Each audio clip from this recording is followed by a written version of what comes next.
Welcome to the Champs App podcast. Champs App is your recruiting and development copilot.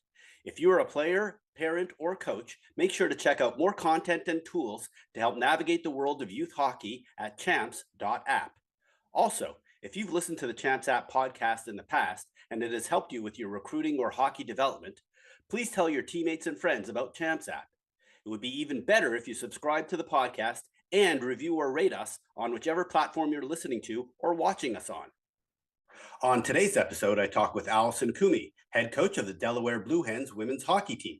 We discuss all the preparations that went into getting the Blue Hens ready for their inaugural season, the coaching staff's roster construction strategy, Allison's expectations for the upcoming season, and what is going on with this year's crazy recruiting cycle. This was an awesome conversation with Allison, so I hope you enjoy it. Tired of spending hours emailing coaches with no idea if they're even reading your messages? Champs App Messaging is here to change that. Champs App Messaging is the fastest, easiest way to connect with coaches, cutting your email time by more than 50%. You'll know exactly when your emails are opened, and avoid common mistakes with smart templates that pull info directly from your Champs App profile. With Champs App Messaging, you can send personalized emails to women's and men's hockey coaches in seconds, without the hassle of copy-pasting or searching for contact info. Our built-in templates automatically fill in the coach's name, email, and key details from your profile, ensuring every message is accurate and complete. And all your sent messages? Tracked in one easy-to-manage place. Save time by storing your best emails as personal templates. No more rewriting or digging through old messages. Wondering if a coach opened your email? With tracking, you'll know when and how often your message was read, giving you valuable insight into their interest. One parent told us, "What used to take a whole evening now takes under 2 hours." Another said it was exciting to know a coach actually read the email. If you're sending 10 or more emails, Champs App Messaging will save you time, reduce errors, and give you real recruiting insight into team interest throughout your journey. Ready to make recruiting easier? Try Champs App Messaging for free. Just log into your Champs I'm App delighted to account welcome today. back to the podcast Allison Coomey, head coach of the Delaware Blue Hens for the third time. She's here to give us an update on all the work she and her staff have done to prepare for the team's inaugural season later this month. Great to see you, Allison. How are you doing? Good. Thanks for having me, Ray. Appreciate Hey, it. love having you back. You're our third-time guest, tied for the all-time lead with Tara Watchorn of Boston University. So I think at 5 times you get a jacket. Okay. So we've got a couple more coming over the next few years as you build a national championship team. So but today we're just going to talk about Delaware and the Blue Hens and all the work that you've done. If folks want to learn more about your background or the whole story about how the Delaware Blue Hens came about, they can listen to the 2 previous episodes that we did. But we're just going to get right into it and just talk about like kind of all the work that you've done planning and getting ready for the start of the season later this month. Specifically, maybe just talk about the arena, the upgrades that you've done, the infrastructure, and then we'll get into some other topics. Yeah. So a lot's happened in the last year and a half since I've been hired. Spent the first, I believe, 4-ish months on my own. Bringing players on campus, going out to see players at recruiting events. So did quite a bit in that first 4 months, and then was able to hire one assistant. So at that point, hired Melissa Samaskevich, who her and I have worked together at a previous institution for a few years, so knew her really well. Was excited to bring her on. And so we spent this past year just really putting the team together. A lot of things going into that in terms of one, finding the right people. Starting a program is something special and unique, but it's not for everyone. And so we really wanted to find players that were excited about that. Obviously, players that would help drive our program forward, not only on the ice, but culture-wise as well. So we're really excited about the team we've been able to put together. And then this past July, hired Taylor Willard. She's coming to us from Norwich, spent 4 years coaching there.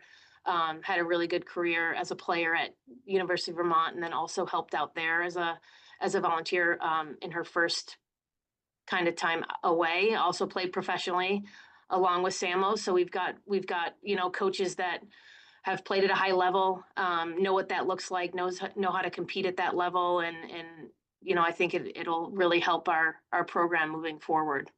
The rink looks a bit different than it did about a year and a half ago. So they've done upgrades. One was shrinking the ice. Um, it was an Olympic sheet, so it's now an NHL size. And then moving benches, honestly, from one side to the other made a little bit of a difference. We kept the penalty box on one side and then moved both benches. That way, with future upgrades, it'll be easier for training staff, equipment staff to get to the benches. So minor detail, but I think from a Delaware perspective, it was a pretty big shift, especially for the club teams that have experienced, a different look and feel on the ice until now.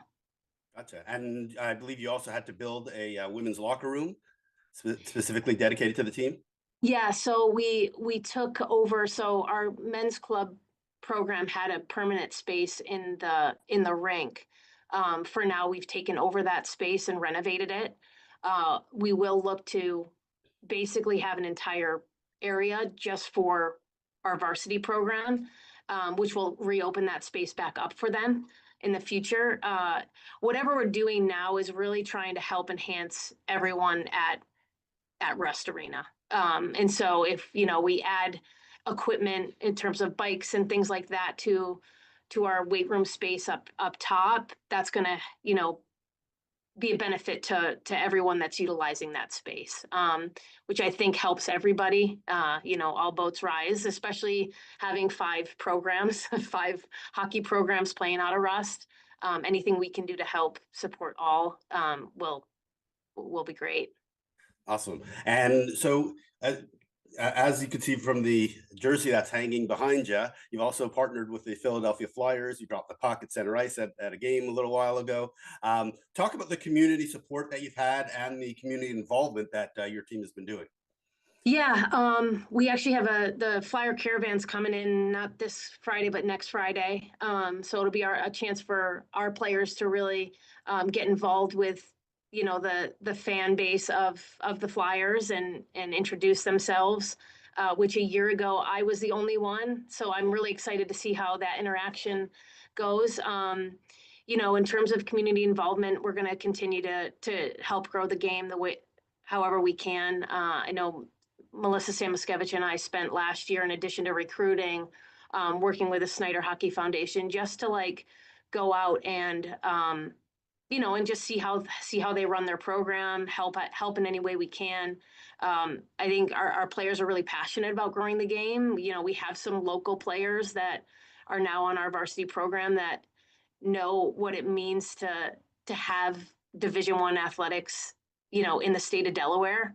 And I think they're really excited to help grow the game any way they can. But the Flyers have been a huge support, and we're really excited to get to work with them. Perfect. Now, I've talked to other coaches who are starting up programs in the past, and they talked about the challenge of integrating the team with the rest of the school, like getting just basic things like classes to coordinate with the practice schedule and just getting funding for certain items, and maybe just talk about that relationship that you've had with the school and how that's gone.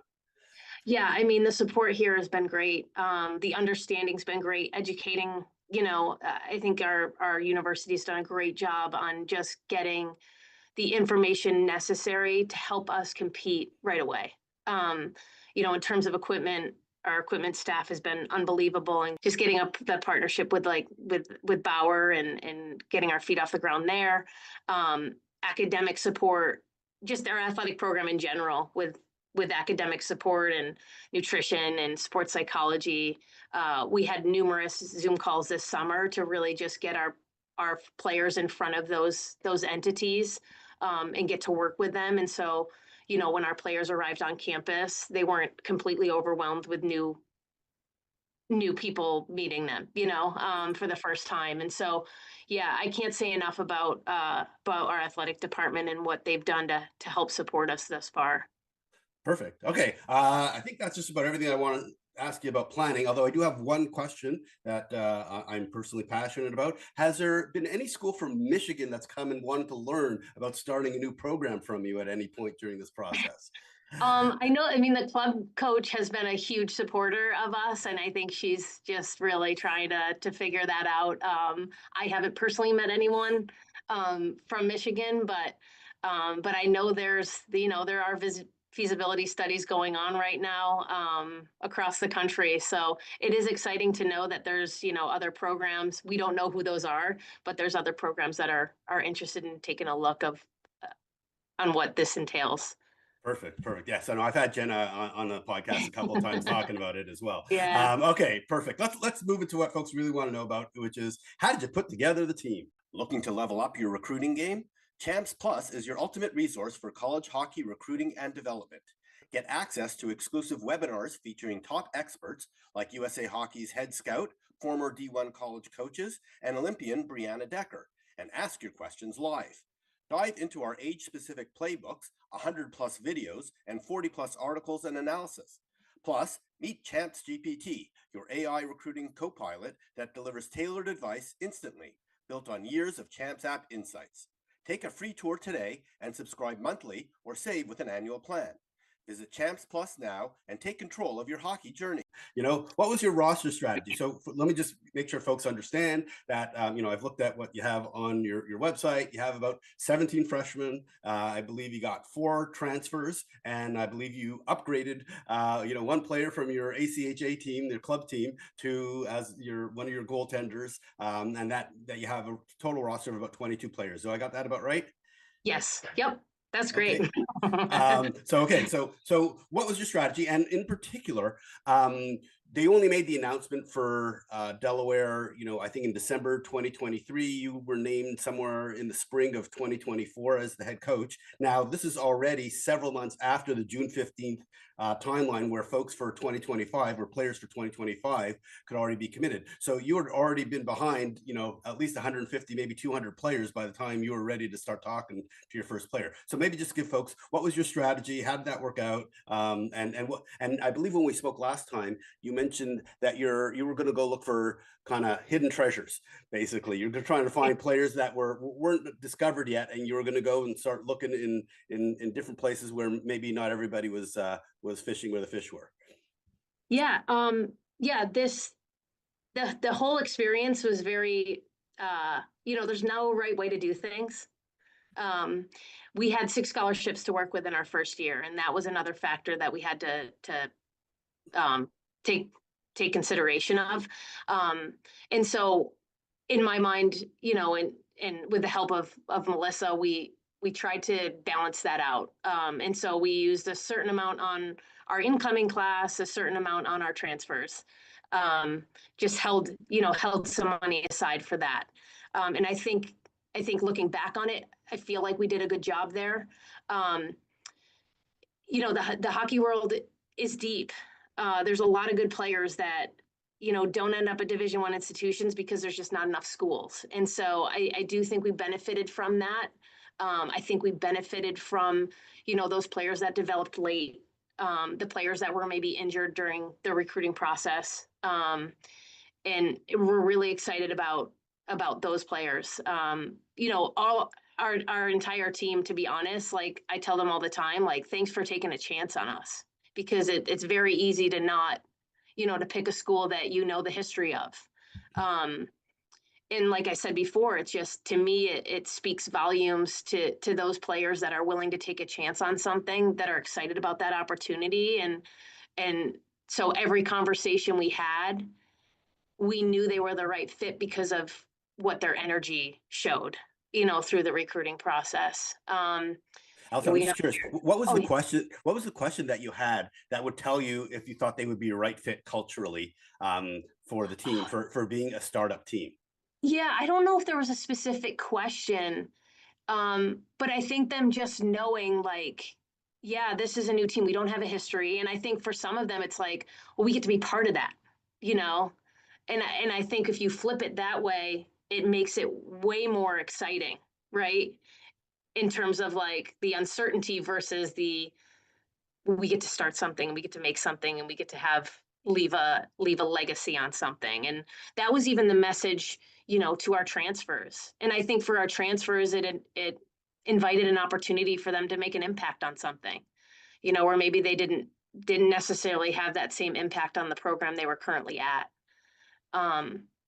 So yeah, Yeah, I don't know if there was a right way. I think in some capacity we were like, do we stop at 12 forwards and then look to the to the portal? Do we stop at 10?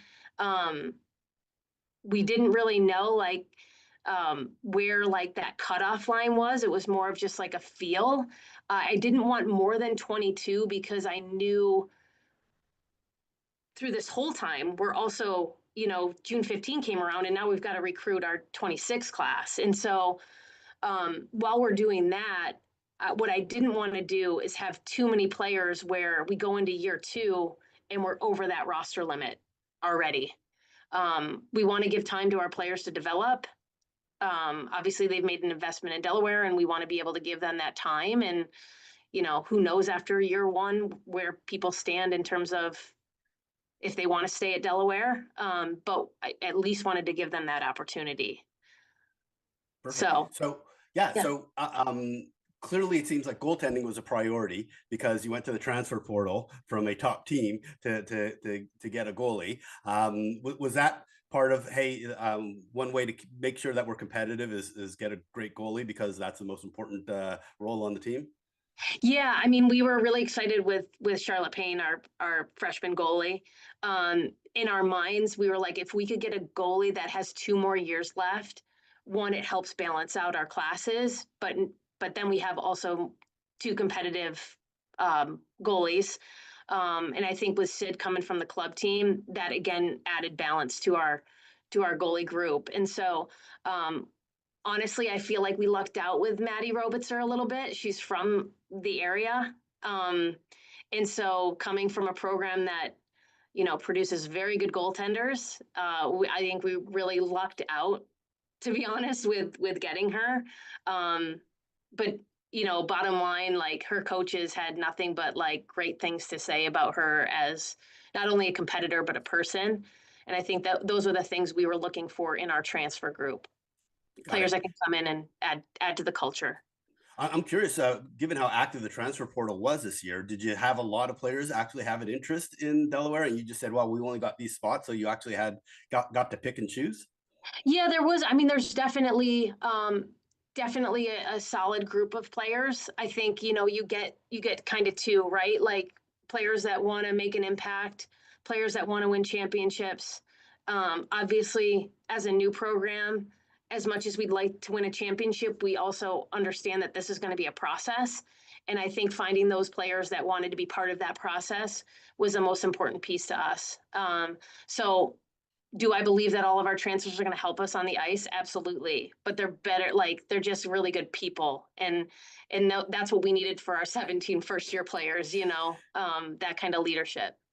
Perfect. All right, so let's move on beyond the roster construction and just talk about how you decided on your schedule, because you're starting in a couple of weeks, and obviously you got some out of conference games coming up. What was the whole idea behind how you wanted to plan out the schedule beyond the conference games? Yeah, good question. So we actually, the limit is 34 games. We'll only play 32 in our regular season. Given that our only other option was like the first next weekend, basically the 19th. And we felt, with our new program, let's give another week of development and not have to focus right away on a game and in the third week of September. And so we settled on 32. I was fortunate, like had coaches reaching out about scheduling. And so I think for us, we have a really good mix. We have teams from NUHA, Hockey East, and ECAC. And so branching out into those leagues is important. But really, good friends that wanted to play against us, and we're excited to do that. And so, yeah, we're excited about our non-conference schedule for sure. And I'm curious because it seems that a lot of these games are scheduled based on relationships. Does it have to do with people and just calling up people that you've either played with or coached with in the past? Is that part of the process? Yeah, I think so. I think part of it was also like, schedules are usually 2 years out. And so when I got the job, there was a little bit of a limit there in terms of who had actual games to give. But my first call was definitely to Katie LaChapelle because coached together for 9 years. She also coached me in college. So that was my first phone call was to her for sure. Gotcha. Perfect. So if I was you, I would also be picking a new hot team as my first opponent. Maybe just talk about opening ceremonies, which I believe will be the night before on September 25th, and then your first couple of games. What's the plan for that first weekend? Yeah, I mean, we're really excited to host LIU. Kelly Nash has done an unbelievable job there. Obviously, playing one of the top teams in that conference is really good for us too, just to see where we match up. It's so interesting. We're practicing every day, but have no clue how we're gonna be against a Division I team. So but we're really excited to have them come in and face off against a team with another different shade of blue and yellow. But we think there's going to be a really good crowd from what we've heard. There's already a lot of tickets sold. So yeah, really excited about that. Yeah, and I did check online. You can get season tickets for only $80. So I believe that's 12 games, if I remember correctly. Well worth the money, probably for that. Yes. All right. So, what are your emotions going to be like on October 11th when you face Penn State, your former team? Yeah, mixed. Obviously, Samo and I both have experience, coaching there. Jeff Campersall has done an unbelievable job. Along with his staff. So yeah, I mean, definitely going to be emotional. I know a lot of those players recruited or coached all of those players. So it'll be fun, it'll be fun, interesting. Hopefully we can make it a really competitive game. That's our goal. So yeah, excited. Perfect. And what is the strategy for your team? Are you going to be like, a defensive team, puck possession? You're going to just play free, like Colgate, of just trying to be like, what is your strategy for the first year in terms of style of play? Yeah, we've started off with the coaching piece of really working on puck possession and just getting them comfortable of reading plays, and reading plays at a high speed. Obviously, hockey, you need to be able to do that. We are going to focus on the defensive side, very much so. So ability to and willingness to block shots and do things like the gritty stuff to win games is going to be very important to us. I think that's definitely going to be an identity that we're striving for every game. But yeah, we don't want to give them too much instruction in the O zone. Let them make the reads they can, teach them how to play fast, and yeah, go from there. But I think it's going to be a little bit of an adjustment after our first weekend just to see kind of where we're at. Perfect. All right. And so what are your expectations for the season? Like, have you set numerical goals in terms of wins or points, or is it just, hey, as long as we're getting better, that's really what we want to be? It's first year. We don't know what to expect. Yeah. I mean, as a staff, I think we've set some more like battle goals, like puck possession. Are we winning our battles on the ice? Like those are things we can, I think, numerically kind of figure out. Special teams is another goal of ours, like wanting to beat 100% at the end of the year. I think overall, we just want to get better every week, better every day. Can you just explain that 100%? I know what it means. It's power play plus penalty kill, but I'm assuming most folks actually don't know what you meant by 100%. Can you just explain that for a moment? Yeah. So basically, at the end of a game, if you're 25% on your power play and you're 75% on your PK, you've reached that 100%. Perfect. Every game's a little bit different, but yeah, at the end of the year, that's what we would like. Perfect. Thank you for explaining that. Sorry, keep going. Yeah, I don't remember. In terms of the expectations for the year, so do you expect to make the playoffs? You're playing a very tough division. Yeah. Wow. So you're going to be in the top 7 for sure. I guarantee that in your conference. But you play in the AHA, very tough, especially with Penn State. Mercyhurst tend to be the top 2 teams after many years. So what's your perspective on is a 7th place finish okay, or are you hoping you can actually do better than 7th? We'd like to do better than 7. Ideally, I wouldn't want to play in that play-in game and then have to play the next day and the next day after that. And so Yeah, that's our goal, is to not be in that play-in game. But again, if we're in a position where we're reaching the playoffs and feel good about how we're playing, I'm happy with that. Obviously, we're expected to finish seventh, so anytime we can beat those expectations is a good day in my book. Perfect. All right. So let's move on from this season and the planning and all that stuff, and move to just general recruiting. So you mentioned part of your recruiting strategy was planning for 2026. I'm not sure, my numbers aren't always right. Sometimes you actually correct me, but I have, as of right now, that you have 6 commits for 2026 already and 1 for 2027, if that's correct. I'm not 100% Yes. sure. Yeah. So like what is your plan? Obviously, from what I can tell from your roster, you're going to lose 4 players pretty much guaranteed. So does that mean you're going to be up to 24 players for next season or even more? Yeah, 20. I think I have us at 26.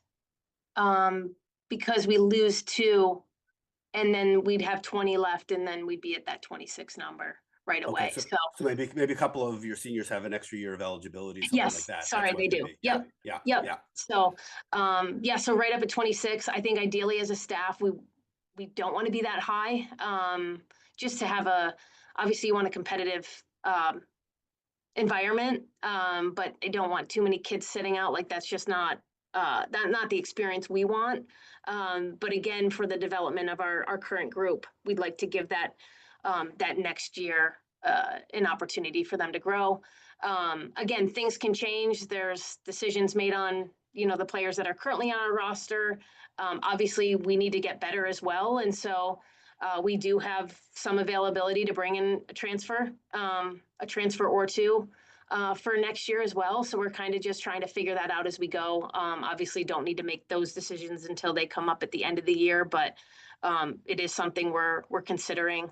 Obviously, for us, I'm more about development than getting too good too quickly, because I just want us to grow the way we should. Yeah, are you thinking like, hey, what really matters is where we're at, in year 4 versus year 1 and year 4 and year 5? Is that kind of the mindset they have, since this is obviously a long-term project? Yeah, I mean, we want to get better every year, and we want that to show up on a score sheet. We want that to show up in our standings. But you don't want to get.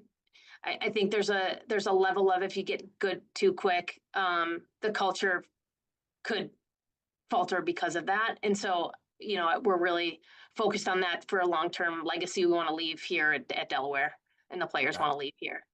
Got it. Got it. Okay. So you mentioned this earlier that you only have, I believe, 6 scholarships, you said, for your first year. And, there's this whole other thing going on in the NCAA with scholarships. And I believe with hockey, it's 20 up to maximum of 26 if you opted in. And my understanding is Delaware opted into the settlement. And maybe can you just explain to folks what's going on with that, and then how that kind of affects Delaware, and just the overall, what your expectations are for how I think that affects, women's hockey? Yeah, I mean, it is a crazy time, and I don't think anybody has a full grasp on it, and we might not until, like, this year or next year really kind of plays itself out. Um, on one hand, it creates more opportunities for players, and that's a great thing. I think in women's hockey, um, at the end of the day, players want to play, and so they're going to go to the programs that allow them the ability to do that. Um, for us here at Delaware, um, we're going to stick with what would consider 18 scholarships. It looks a little bit different in terms of, now we have merit and academic kind of wrapped into it, so it's more of a university package, as opposed to like 18 scholarships. So it might look a little bit different. It might help us. It's not going to hurt us, but I think it could help us to a certain extent. So again, time will tell, but we're still working our way to that 18 full anyway. So we're kind of a little bit behind in that. Okay, and what do you think about, you came from a scholarship school, like what do you think the impact's going to be on schools like that have a lot of money, like Big Ten schools and things like that can actually have a full 26 scholarships if they chose to? Like, what do you think the impact is going to be? Or is it like you said, players want to play, so they don't want to be player number 23, 24, or 25?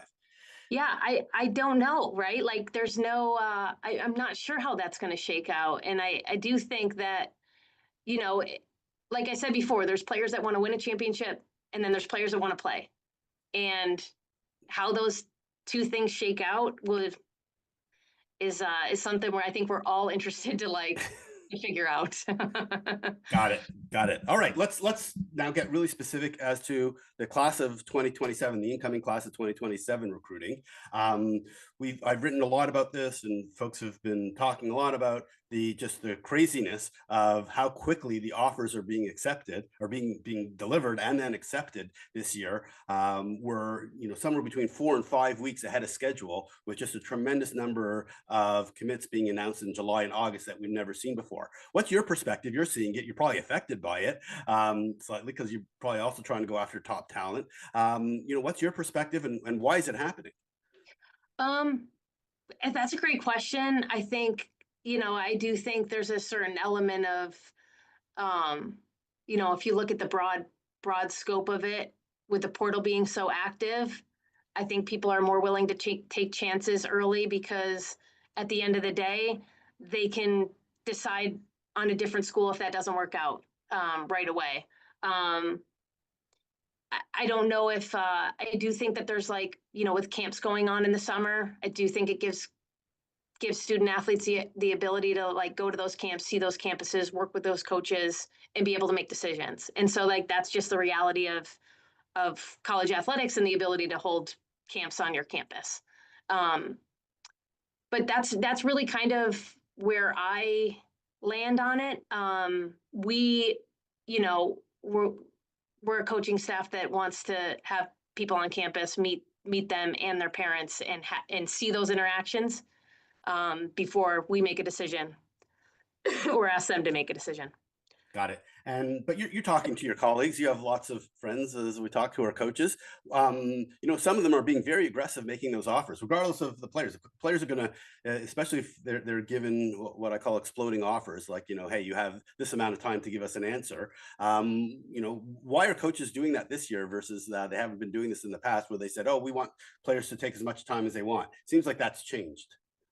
Yeah, I think too, on the flip side, it's like, well, we could lose a player tomorrow because they want to go into the portal. And so with the volatility of that and the reality of it, is it really something that we're personally, if I'm offering a kid, I want them to be here for 4 years.